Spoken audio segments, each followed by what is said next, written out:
Сәлем достар, каналыма қош келдіңіздер.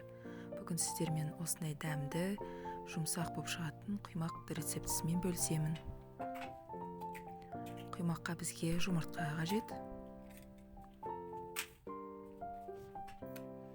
Қант пен тұзды салып араластырамыз.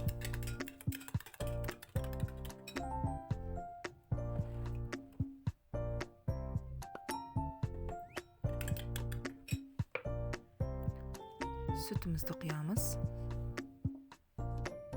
Жылы су құямыз.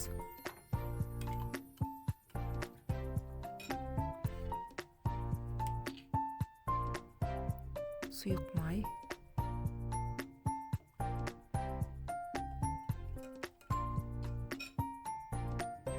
Содан кейін ұнымызды салып жақсылап араластырамыз. Барлық заттарымыз комнаталы температурада болған дұрыс.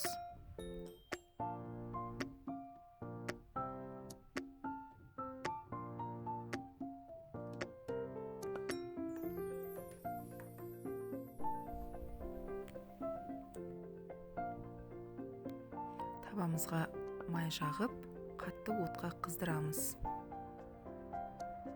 Міндетті түрде қатты қызып тұрған табаға құймақты пісіреміз. Бұл құймақ өте дәмді және жасалу жолы тез болып шығады. Жасап көріңіздер. Видеом ұнап жатса, каналыма тіркеліп, лайк басуды ұмытпаңыздар. Астарыңыз дәмді болсын.